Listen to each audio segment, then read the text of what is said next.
কলকাতার কোলাহল, রিকশার টান আর গলির ভেতর লুকিয়ে থাকা ইতিহাস, এই সব মিলে গড়ে উঠেছে এক জায়গা, যাকে বলে বড়বাজার।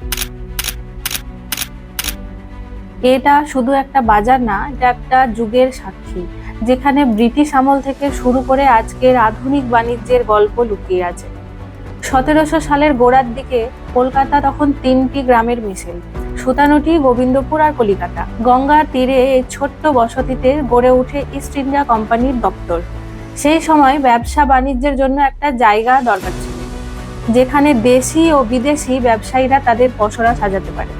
তখনই সুতানুটির এক অংশে গড়ে ওঠে এক নতুন বাজার, নাম দেওয়া হয় বড় বাজার, অর্থাৎ বড় বাজার। প্রথম দিকে এখানে বিক্রি হতো মশলা, রেশম, তুলো, নীল চাষের পণ্য, আর বিদেশ থেকে আসতো চীনামাটির বাসন, ঘড়ি, দামি কাপড়। দিনের পর দিন এই বাজার হয়ে ওঠে কলকাতার প্রাণকেন্দ্র। 1800 শতকের শুরুর দিকে ইস্ট ইন্ডিয়া কোম্পানি ভারতে প্রভাব বিস্তার শুরু করলো। তাদের প্রধান অর্থনীতি চলতো ব্যবসাকে কেন্দ্র করে, আর কলকাতা হয়ে উঠলো সেই ব্যবসার রাজধানী। ব্রিটিশ আমলে বড়বাজার পেল বিশাল এক কাঠামো।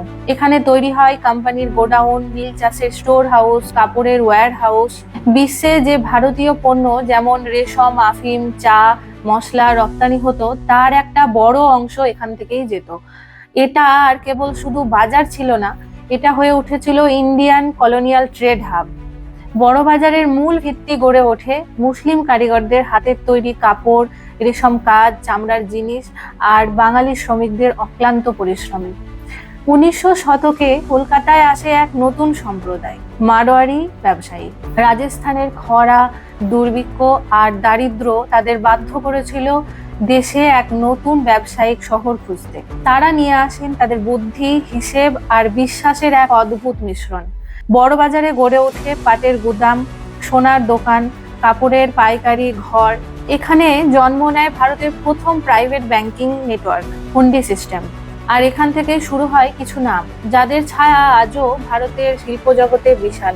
বিড়লা, ডালমিয়া, কোঠারি, জালান সবাই শুরু করেছিলেন এই বাজার থেকে।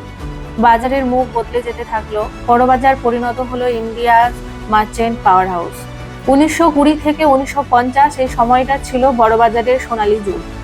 দিল্লি, বোম্বে, কানপুরের ব্যবসায়ীরা পর্যন্ত কলকাতায় আসতো পণ্য কিনতে। এখান থেকে সরবরাহ হতো সারা বাংলায়, বিহারে, এমনকি আসাম পর্যন্ত। বাজারের গলিতে ভোর থেকে শুরু হতো দরাদরি। চায়ের কাপে ধোয়া উঠতো, হিসাব খাতার পাতা উল্টাতেন মোটা চশমা পরা হিসাব রক্ষকরা। এই জায়গা ছিল ভারতের ট্রেড কালচার শেখার স্কুল। কিন্তু সময় সবসময় মসৃণ থাকে না। 1954, 1969, 1990 বারবার আগুন লেগেছে এই বাজারে।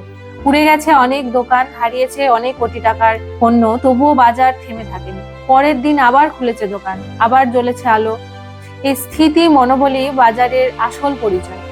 দিনের শেষে সবাই একসঙ্গে বসে চা খায়, গল্প হয় ব্যবসা নিয়ে, লাভ ক্ষতি নিয়ে, আর হাসির শব্দ ছড়িয়ে পড়ে গলিতে। আজকের বড়বাজার অনেক বদলে গেছে।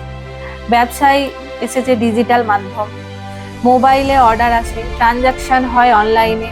কিন্তু দরাদরির সেই পুরনো অভ্যাসটা এখনো যায়নি।